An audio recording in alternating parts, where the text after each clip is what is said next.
50 years after the final Harry Potter book, Harry Potter is now headmaster of Hogwarts, ready to usher in a brand new generation of witches and wizards.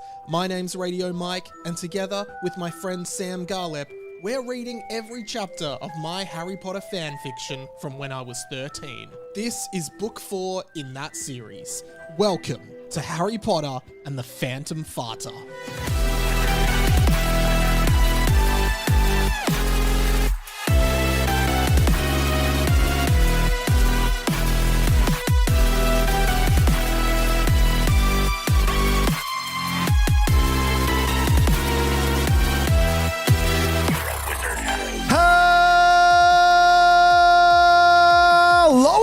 Everyone, welcome to Harry Potter and the Boys of Fan Fiction podcast by me, Radio Mike, rocketing towards the end of the year, and Sam Garlep is here. Time for lift off.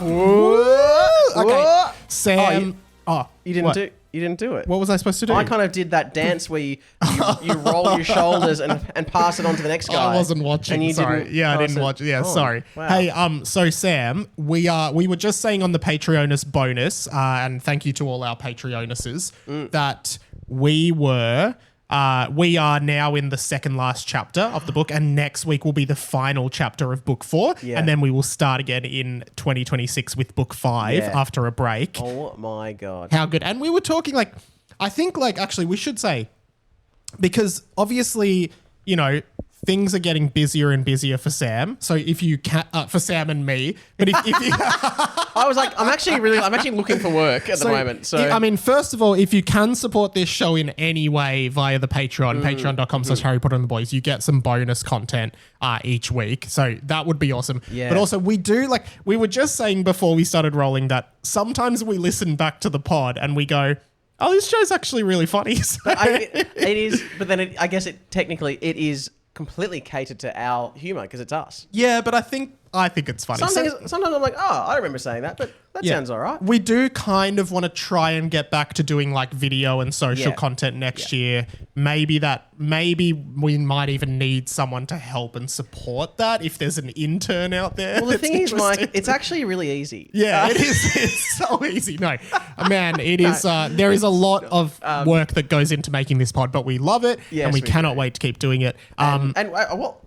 Before we go any further, we should say a very Merry Christmas to everyone, or whatever holiday you Merry Christmas, whatever. Celebrate, because it's the 23rd of December as this comes out. Yes. And while we're sitting here, we've got chestnuts roasting on an open fire. Yes, it is. It's actually 38 degrees Celsius today in Melbourne. It is a hot day. We have a little fan on a chair that's helping to keep us cool and working well, I think. Yeah, they're loving the show, aren't you? Well, do we do a I think... You know what? I'm going to say next week for the final ep of the year and season, I'd like to do a Christmas carol of some sort at some point at the end. Yes, but by the time the final episode comes out, it'll be nearly New Year's Eve. Yeah, but... Do you want the Christmas carol? So maybe we have to do it for this ep. Well, I don't know. Well, find out at the end. Find out at the end if we do a Christmas carol. But how Christmas looking good for you? Yeah. Or it's good to knock out a few Christmas events. Already knocked out a family Christmas event while I was away recently. You knocked it out. Yeah. In the face. Oh yeah. Okay. Just with my dad's family. Yeah. Up in Ballina. Yeah. Adam, as we know, and your beautiful, beautiful mum, Gertie. No, because my mum... Wait, what's your mum's name? We did this literally last week. My mum and dad aren't together, so they don't live... So my mum lives in Melbourne. Do they ever celebrate Christmas together just for old time's sake? I know you're all laughing, but when my dad... No, your parents get along, yeah, don't they? So when Dad's family was in Melbourne, grandma, mum would often come to. Yeah, and both your parents have new partners and stuff. Yeah.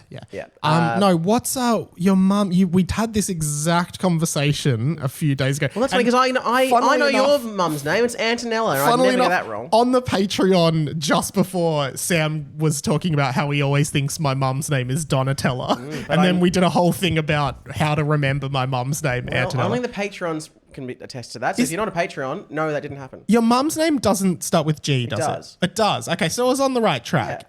It's not Gracie or Grace. No, it's not Gemma, obviously. People are screaming at their podcast I think we had this exact conversation. Sam's mum's name is Gabriel. Gabby. Yes, with Gay. No, we talked Gabby, about it. Yeah, but Gabby. Yeah, it's Gabby. Okay. So So Gertie and Donatella. Yeah, they're okay. doing great. Maybe we should get the mums on the pod one day. Sure. Okay. Well, it didn't sound confident. So, big. I don't know if people elsewhere in the world, but seafood's a big Christmas thing for us. Big for us. What are you talking? My dad was like, yeah, we had a Christmas brunch, and he's like, I've got full. It's just all seafood. Yeah. Like, we'll have the prawns, tiger prawns, bugs. You know, that's like not seafood. Moreton Bay bug. No, I don't know that. I don't know that. It's like a crab or something. Well, we'll have mussels, oysters, prawns, which I think the Americans call shrimp. Because we don't really have shrimp, do we? We just call them prawns. Yeah. But when I say prawns, I mean like the big king prawns, not like the little shrimp, I guess. It's quite disgusting. We did the whole like you have to tear the head off. Oh, I am a prawn fiend. Wow. I love prawn. Yeah. I think Mike's favorite website, Prawn. Honestly. You know one thing that we've actually discussed at our family Christmases. Mike's a prawn star. Yeah, I'm a prawn star. There is a ratio of effort to reward in seafood sometimes, and I'll tell you what's not worth it. Crab. Crab is not worth the effort of finding the meat. Finally, someone's talking about this. Someone's talking about crabs. Whereas prawn, yeah, there's a bit of prep, but boy, oh boy, is it worth it. Because I've had this before. I've been somewhere in like crab, and you've got to like crack open their freaking... You need a whole nother utensil for crabs. Well, you kind of need a crab pincer to open the other crab. Yeah. It's like opening a packet of scissors. It's like how do you do? How do we open? How do I cut the scissors? Do we use a knife? Yeah. Yeah. Okay. Yes, it is very much like that with crab, but prawns love. Yeah. Now, I don't even know who's going to be at my family Christmas this year based on where my family's at. Yeah, well, there we go. Seriously. But that means more prawns for me. There's a big prawn question here in your prawn prep. Yeah. So you remove the head? Yeah. You remove the tail? Yeah. You remove the shells on the body of the and prawn, the legs. and then the legs? Yeah. Sorry to any vegans listening or animal rights activists. Do you remove the poo poo? tube? Yeah, of course. You remove the poo tube? Yeah. Do you? Yes. But then I was like, my dad's like, whatever. Nah. Either he was the one that taught me how to In fact, get rid of the poo tube. I argue the poo tube is one of the most fun parts of de-prawning a prawn. It's quite exciting. Once you get to the poo tube, you're like, yes. Yeah. So for those who don't know, when you peel a prawn, you kind of rip off the top layer of its back and there's poo. To get the poo It's out. like, my dad's like, it's just grit. Dirt. Yeah, maybe for some people it might add flavour. Anyway, that's a lot of talk about prawn. Let's move on to oysters. I don't like them. I've acquired taste for them. I like it. Christmas, I'll have a couple. I try to have every time there's this makes me every time I'm there with an excess of oysters, I'll try one. Yeah. And I never does it for you. Never does for me. It's gross. Yeah. And you know why? I think I've like swallowing cum. Oh yeah, I'll try it. I try it every time. And I always think these days, just quickly on that, is like I've got this really sort of like professional brand that I almost moonlight as in my day job. Then I come and do this podcast where I say stuff like that. And I'm like, I wonder if anyone just... Honestly, it's one of those things where like your teachers at school warn you, like once something's on the internet, it exists there forever. And like this podcast is definitely going to ruin my career at some point. We were afraid it would ruin my career at one point, but there's no risk of that. Yeah. There's no risk. Yeah, no risk at all. I mean, I wonder if any of you... Because a lot of the comedy podcasts you work on, they'd be like, oh, great. No, but I do a lot of corporates now. Ones. Yeah, that'd be so... Oh, my God. I mean, if I can say this, if the contrarians knew how we pronounce their name on this podcast. Now, you had something you wanted to bring for this week, and then I've got something for next week. Yes, but just quickly, oysters, I think because I forever associate them with Mr. Bean in that Mr. Bean episode. Yes. Where he has a million oysters and they're off. Yeah. And he spews. Now, can I say as well, though, what about like smoked salmon on a plate? Like a strip of smoked salmon. Yeah. Gorgeous. Yeah. Gorgeous. But I then even prefer just more like the salmon sashimi. But that doesn't feel Christmassy. No, you're yeah. right. Whereas, see, for my family, the highlight of Christmas is Nonna's lasagna. and my nonna makes the best lasagna that's ever been made. In fact, one lucky listener's going to win a slice. Wow. Right in now. You have to live in the area so I can drop it off to you, though. So, do I live in the area? No. Oh, yeah, you do, actually. I could actually give you a slice of my nonna's lasagna. Oh, my God. But anyway. It's not it doesn't sound Christmassy, but... Yeah, but it's Italian Christmas. It is, so, yeah, you're sounding quite racist at the moment, Carrie Ann. Okay, now, what did you want to bring for this week's show, Sam? Something sexy, no doubt. This is yeah, it always is. This has been coming for quite a while. Yeah, I know it has. I've teased this for a while, but if we could just now play this sting. This sounds like this, sounds like this, sounds like this. If this sounds like that, I'm your man. Andy Lee, segment sleuth. Now, that might sound like we've stolen that sting from another show. And we have. We have done that, yes. But that is from the Hamish and Andy podcast, and but for good reason. And I should state that, just Sam, because Sam just threw to that sting, just Sam doing that has added so much time to the workload of this podcast. And that's actually, that is how you know that this is worth it. Yeah. That's actually how you know that this is worth it. We never add anything in. Because I said to Sam, all right, this is worth doing. So I will spend the time finding the audio. But if there is just a lot of silence, that means I ran out of time. Do you want me to sing it just in case? No. Okay. No. But there is a very good reason we are doing segment sleuth. Mm-hmm. Now, doesn't at the end of the sting it says Andy Lee segment sleuth? So we just keep that? Or we added this in. Sammy G's. Okay, I'm not going to do that. That's so much work. No, it's easy. Unlike that podcast, we're not professional. Yes. Yeah. But, look, they've obviously been ones to call out other shows from stealing segments. Yep. And stuff like that. Mm-hmm. So what I would like to play for us now is from our own show. From our show? From our show. Okay. This was a few weeks ago. Yeah. I said this. My TV, yes, Samsung TV. This is funny. Which you can connect to it via Bluetooth. And on my phone, when I'm going to connect to my AirPods, sometimes I accidentally connect to the television. Yeah. And it turns the TV on. Whenever it comes on, it defaults to this Samsung TV and Plus, and always plays. There is a channel.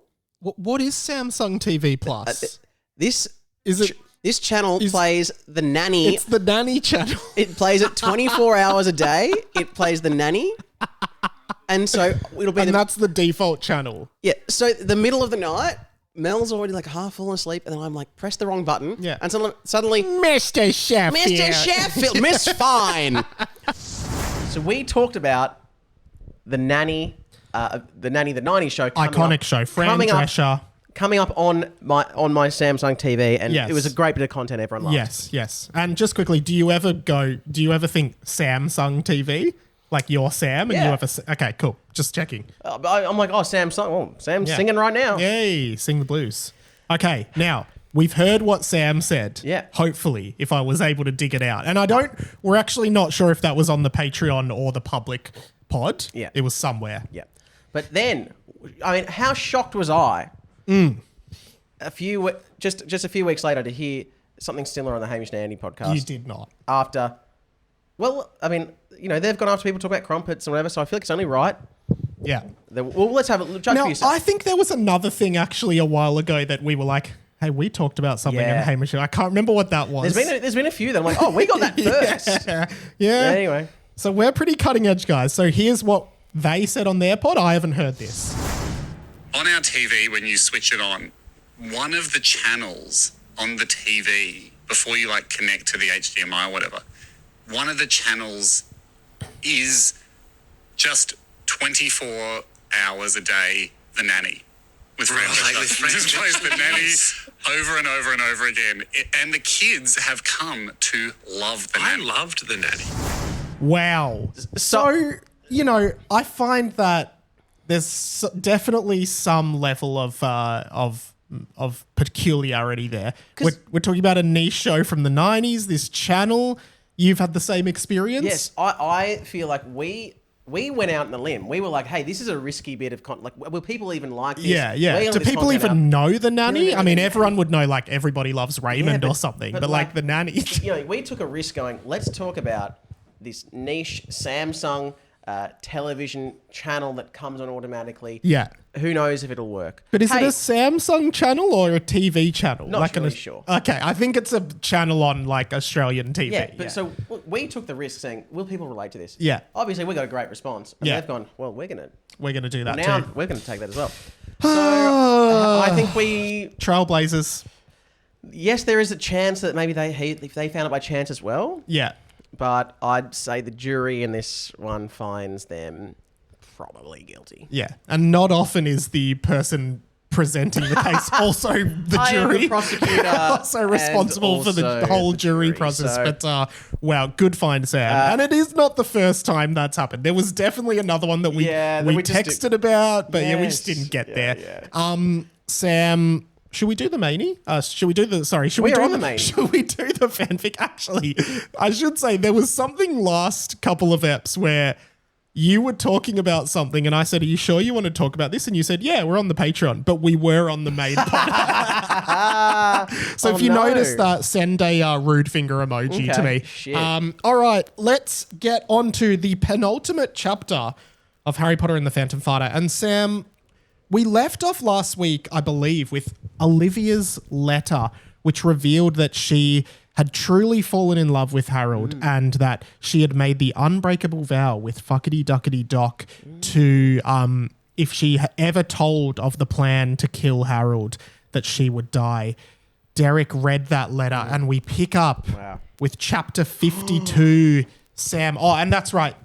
Derek was reading the letter. Dimmy was reading over his shoulder. And I believe the chapter ended with Dimmy realizing there was some kind of fart energy coming off the page. Wow. Of course, Dimmy, we have found out, is a fart sultan, can speak to farts. And I believe that's where we land with chapter 52. Sam, please, if you will, take it away. Mike also had to read my name as well. And take it away, Sam. So chapter 52. Wait, is this how we usually start? Yeah, this is how we usually start. By reading the title of the chapter. Okay. Yeah, sorry. Chapter 52. The Olivia Chronicles. Ooh. Because wasn't it going to be a Dimmy Chronicle? Like, Wow. oh And my also, God. all of Dimmy's chronicles have been interludes. Oh, whereas this is a chapter. Olivia's chronicles Oh my get a gosh. dedicated chapter. Now, is this a deliberate thing or is it just a formatting error? Who knows? Who really One of those knows? exciting formatting errors. Okay. A lot of songs about. I feel like there's more songs about Olivia's that last. I feel like one of the Jonas Brothers maybe came out with one recently. Really? Yeah. I mean, I know that there's a singer called Olivia Rodrigo. What's another Olivia song? Oh, but now I should have.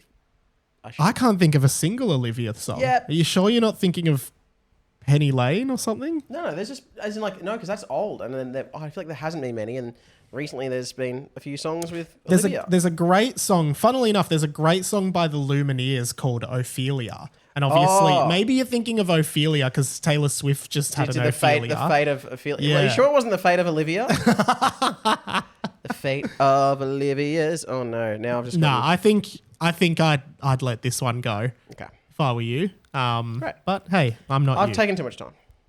All right, let's go. Chapter 52, the Olivia Chronicles. Sam Garlep, go for it. As Dimmy rubbed his hands against the tear-stained paper, he felt the energy of a fart pulling him in. Wow, As a fartsultung, Dimmy had the magical ability to communicate with farts. nice. Now, communicate with farts? Like, is it like communicate with the fart or use farts to communicate? I reckon it's a bit of both. Okay. Oh, okay, I guess here we go. Please come with me. A fart gas cloud had appeared to Dimmy. I must show you the truth. Wow. Oh, okay. All right, Mr. Fart Cloud, show us the way. Dimmy said. Dimmy touched the fart cloud. Wow. And Derek held Dimmy's hand. Immediately, it felt as though they were being sucked into a vortex of wind. Stinky fart wind. Wow. And were transported. Wow. Oh my okay. gosh, So we have had this. Remember, he was viewing the memories of Salazar Slytherin as well, because his farts were lingering around the castle. Do you think it feels like the memories, or does it feel like a flu powder but it's fart power? Nah, because I think it's memories. Okay. I think you're traveling through time or into a memory that someone's encoded into their farts. Yeah, because I guess maybe the lore of this is kind of being like when someone farts, it doesn't actually just disappear. It just kind of It's there forever. And I've always thought that. The farts are always Where there. do our farts go? There you go. Wow. That's a really good point. Because it's like, does the fart energy just disappear eventually, or is it just like, does it just rise up into the atmosphere? Into a cloud, and then Then are clouds all our farts just sort of sitting there? And then is rain. Then when our farts just go Our back clarts. into clarts. Well, they're clarts. I like to call them clarts. There's normal clouds and there's fart clouds. And Yeah. clarts. Or flouds. Okay, Wow. let's just Okay. continue. It's very interesting. Olivia was writing the very letter they had just read in the last chapter. Tears flowing down her eyes. Her face was gaunt and ashtray. Wow. Which is it trying to be like a stray? Which I think it's meant to say still doesn't really make sense. Or like a ghast. Yeah. You've used a ghast. Yeah. Her face was gaunt and ashtray. Ashtray as in where you butt your cigarette. That's Yeah. how it's spelled, right? Yeah. So that would be funny if her face was an ashtray. She signed the letter and a tear dropped down her eye. Now this is giving Yellow by Coldplay. Tears stream down your face. Is that Yellow? No, it's Fix You. Sorry. Yeah, fix you, yeah. Fix You. There's a lot of stuff about tears because Tears, yeah. Not farts though. Yeah. Tear dropped down her face.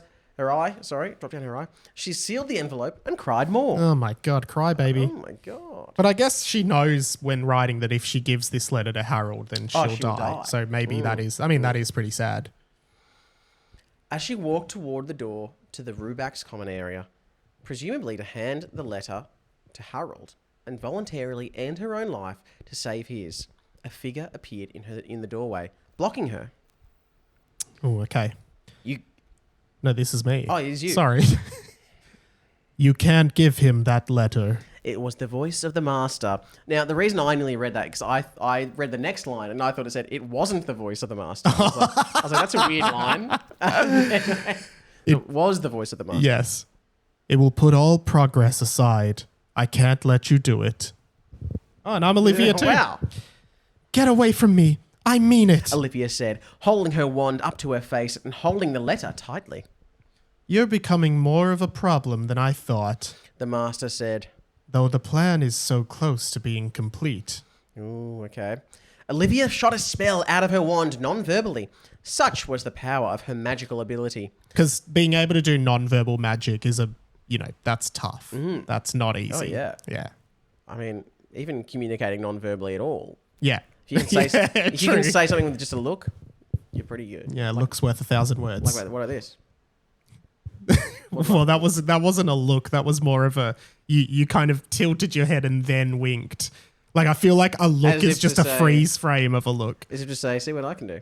I read what you did as like we're having a bit of fun here. That's sort of what I. Yeah, okay, Yeah. yeah. Okay. Yeah, Cool. good. Cool. What about this look?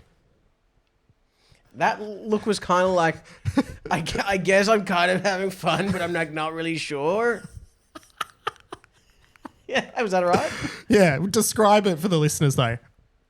You're kind of like smiling away, but you're kind of, your eyebrows are kind of coming together like, I'm a bit scared. It's sort of like yeah. Okay. Yeah. That's probably it. Yeah. Hey. Okay. Cool. Someone draw what I just wrote. What Yeah, I just yeah, said, someone- and yeah. Draw Mike in the configuration I just read out. Yeah. See what it is. See what it is. Yeah. Okay. The master raised a hand and deflected it. Wow. Very non-verbal spell. What would the boy think if he found out you stopped him seeing his mother again? Ooh, the Which we know is master not asked. true. Yeah. Like he won't see his mother again. Yeah. You don't know what I'm talking about, do you? I've just forgotten. Because they're not going to bring his mother back. No. Yeah, but he's thinks so. under the impression that is what's going to happen. Master's pointing a finger at Olivia, which seemingly implemented a strangulation spell. Poor Olivia. Olivia gasped for breath as she choked. Very well. Keep your letter. The master said, Imperio. Olivia felt completely overcome by a dull but pleasant feeling in her head. She was being controlled by the master again. She tried to fight it, but couldn't. Oh my gosh. Do not show that letter to anybody until the end of the Magolympics. The voice rang out in her head. Because this is not in quotation marks. It's just in italics. Yeah. So it is in her It's head. ringing out in her head, I Yeah. believe. Yeah. As part of the Imperious curse. Yes. Do not get in the way of bringing the Dark Lord back to life. The voice continued to ring in her head, and she knew she had to obey. Do not say anything to Harold Biscuits regarding this. So, Okay. Yeah, that's it's kind of tough. airtight, isn't it? yeah, because we know that, she wanted to tell Harold, she didn't. And we wondered, well, was she in on it the whole time? I think maybe this is Olivia's name being cleared, that she realized she made a huge mistake, was fully intended to take the fall for it to save Harold's life. But wasn't Does able look to. like, well, obviously she didn't do that, and it looks like she won't save her own life either. As I just said, I said it was airtight, but I do like that the master did give her, until the end of the Magolympics. Yeah. So actually, after that, hey, give him a letter. Have you seen? Yeah, but I wonder if that's him going, yeah, and then you'll probably feel so guilty you'll just give it and die, and then we don't have to worry about you True. telling about this. Yeah. What were you going to say? Have you seen Camp Rock? He was like, you cannot perform until the end of Final Jam, and because they're being punished, and then like the final jam ends, and she goes up to perform. And she's like, "It's the end of Final Jam," and he's like, "I hope you'd pick up on that." It's really cringe. That sucks. I should watch it. Yeah. My little sister, I've seen parts of it because my little sister freaking loved Yeah, it. Claire loves it, and they're making a third one. I did hear that, so I might have to catch up on the next. Yeah, you might have to catch up. What I do know is that from Camp Rock 2, the duet that Joe Jonas and Demi Lovato do. Oh, You meet face to face, but we don't see eye to eye. Yeah. We're like fire and rain. This is beautiful. Fire and rain will drive me insane. I know this song. But yeah. I can't stay mad at you through anything. Yeah, there's also a song that one of the Jonas Brothers sings. Yeah. It's like a complete copy of the song "I'm Yours" by Jason Mraz. Yeah. He's I doing don't know. It's Me or something. Or Yeah, introducing me. Introducing Me. Yeah, but it's still a good song. So hey, anyway, where are we at? Olivia nodded.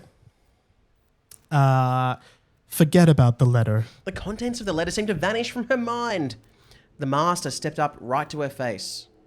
Do you understand? He's talking that time. I do. Olivia said, gripping the envelope tightly in her hands, moving it around to her bum and farting on it silently, but deadly. And I guess that's the fart that So that she we're somehow- reading. So even though she's under the Imperious curse, maybe her fart powers, she's like, I can get one final kind of Yeah. fart out But there. also, like, I don't know if, like, she doesn't know that, like, Dimmy is a fart's tongue as far as I know. So it's like, what is she intending on doing here? Do you know what I mean? Yeah. I guess we just have to, like, buy into it. Read on, find out. Yeah, Maybe. that's it. So that was the fart that brought us here. Dimmy said sadly. Even if she wanted to save Harold, by that point, it was too late, Derek said. And Harold must have told her I was a fatso tongue. She wanted us to see this.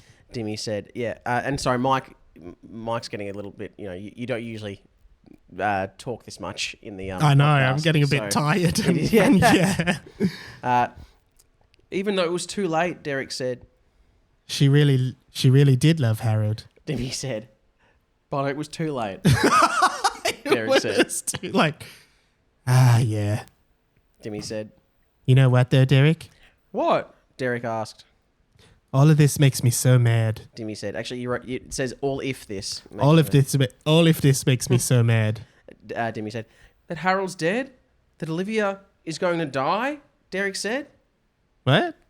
Nah, who the hell is Harold? I mean, that Olivia Chronicles is an official chapter, and all of my Chronicles were just interludes. I mean, what the hell is that? This is what Gavin takes 20% for?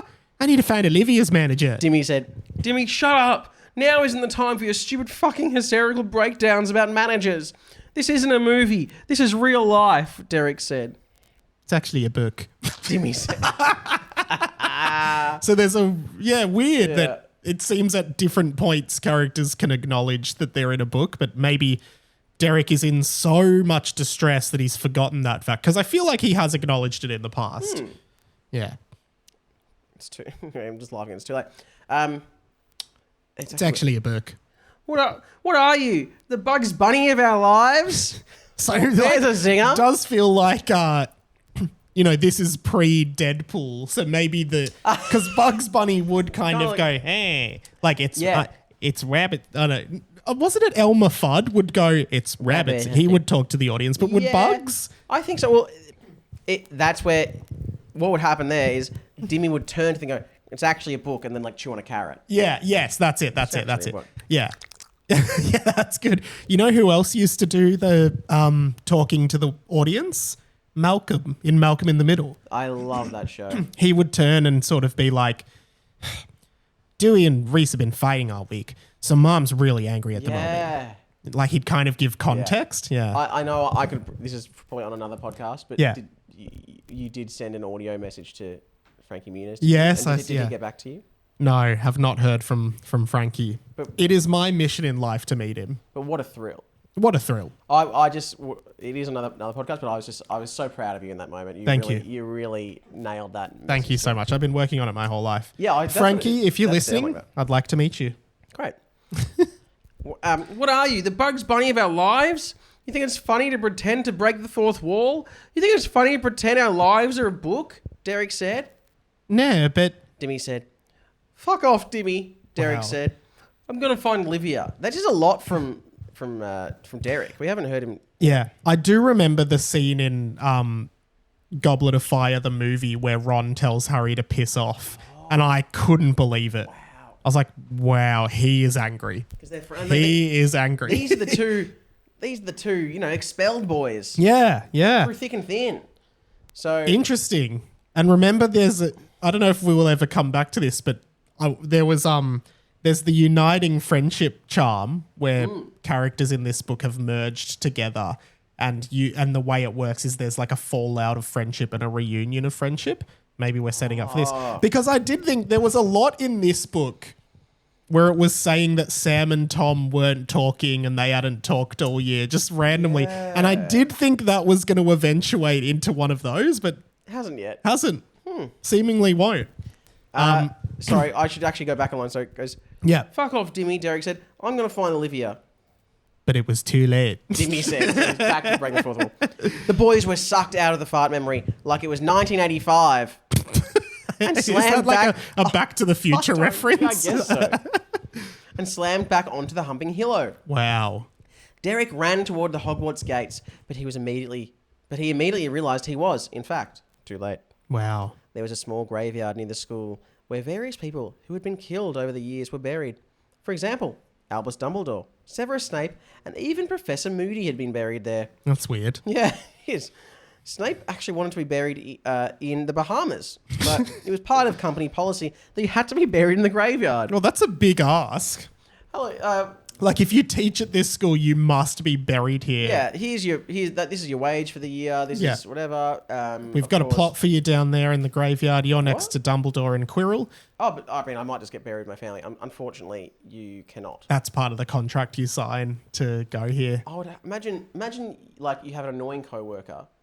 And you have to be buried next to them. That's how I feel about you. Spend the afterlife with. That's why Nearly Headless Nick came back as a ghost. Oh, yeah. He just didn't want to be buried. Oh, yeah. Actually, I guess if you're a ghost, you would be buried. Yeah. And could you come to your own funeral?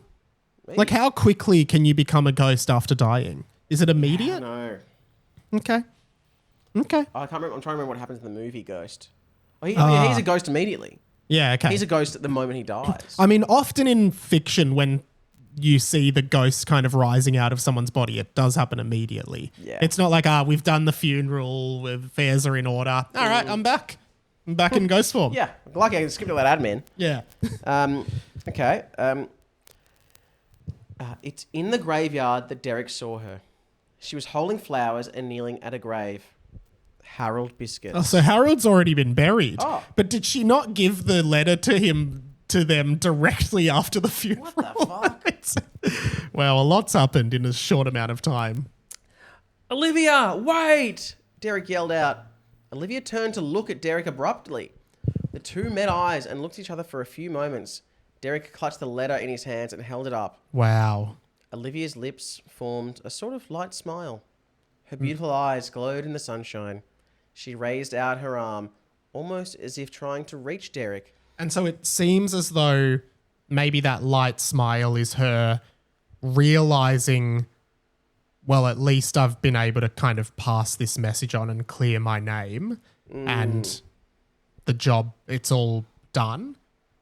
But it's, yeah, do you think? Yeah. She knows that Derek knows the truth. So I guess that them reading the letter, being sucked into the fart thing, that is the end of the letter. So then therefore she's told them about. I think so. Yeah. I think the unbreakable vow has been broken. But it seemed like it gave her at least like 20 seconds of leeway. Yeah. Well, Well, more than 20. It feels like she gave it to true. them like half an hour ago. Yeah. Oh, that's true. Yeah. Almost as if something was pulling her out of the world of light, ripping her away from her connection to the living world, pulling her down, further and further away from life. So she raised out her arm almost as if to reach Derek. Did I say that? Yeah. But I'm just painting the And then picture, I she guess. was, yeah. Down, deeper and down. She stared for just a few more seconds. Then suddenly, her eyes appeared to roll back. Wow. And with a sudden jolt or pulse of some kind of energy, Derek watched as Olivia's body shook violently once, and he turned away in shock as she dropped to the floor with a loud thud. Wow. That was good. Wow. That was visceral. Oh, gosh. Wow. Olivia, Derek cried. But it was too late. Olivia Flatchling was dead. Wow. But she was as close to Harold as she possibly could have been. End of chapter. Wow. And the tears are flowing in here as well. Wow. Get Chris Martin in because the tears are streaming down my face because I've lost something I can't replace. Is that the right people again? Yeah. Yeah. That was actually, wow. So, I Merry feel like I just Christmas, need to everyone. see- I just have to sit in that just for a moment because, sounds quite horrific how the unbreakable vow ends your life. It says she shook violently once in a jolt of energy and then she thudded to the ground. Have we actually, in the original texts, did we actually see anyone break the unbreakable vow? No, but it is said that when you break the vow, you die. Because Snape took one to protect Malfoy and finish off the job if he couldn't finish it by killing Dumbledore. So he kind of just did that. But, it's... I mean, I like, I'm at a loss for words. Mike's in shock. As an author, it's really tough killing off your characters. Well, they do say kill your darlings or kill your babies in writing. Yeah, and I think... And you literally have. Olivia... She's one of my favourite characters. I think you had a strong connection to Olivia. You read her voice. Yeah, she was me. Yeah, so part of me died in this. Part of Mike died today. And it's funny because you've got your Gorby Bolonskis, you've got your random characters that die, and that you don't. I mean, Shampoo Jones. Did he die? No, but I don't know. Yeah, he could have died. And we wouldn't know. Seamus Finnegan died. That was hard for me in book 2, but. That whole group of firsties that Hagrid sat on. Yeah. Olivia's death was special. has really touched me. And our valet, Olivia Flatchling. Yeah. Sorry it had to be that way. If that touched you in some way, send a touch emoji. Okay. And of course, one strong female character, and she's been... Hermione's still around. So I guess... in a kind of fitting tribute to that, Michael and I will send you off with this. Fall on your knees, oh, hear the angel voices, oh Lord divine,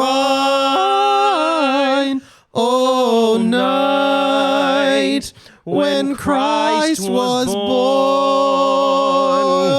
Oh,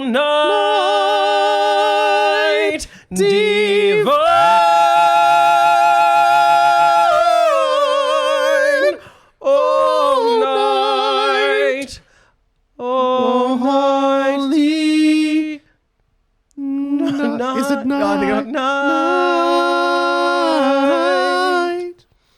Rudolph the red-nosed reindeer had a very shiny nose. Like a light bulb. And if you ever saw it, you would even say it glows. Oh, that's a light bulb. All of the other reindeer used to laugh and call him names. You Like stupid Pinocchio. fucking idiot. You They fucking never dumb let fucking- poor Rudolph not in any reindeer games. Like strip poker. Then one One foggy foggy Christmas Christmas Eve, Eve, hey, Santa came to say, a ho, ho, ho. Rudolph, with your nose so bright. Oh. You're a dumb freak. Get out of my sight. Oh, then all the reindeer loved him.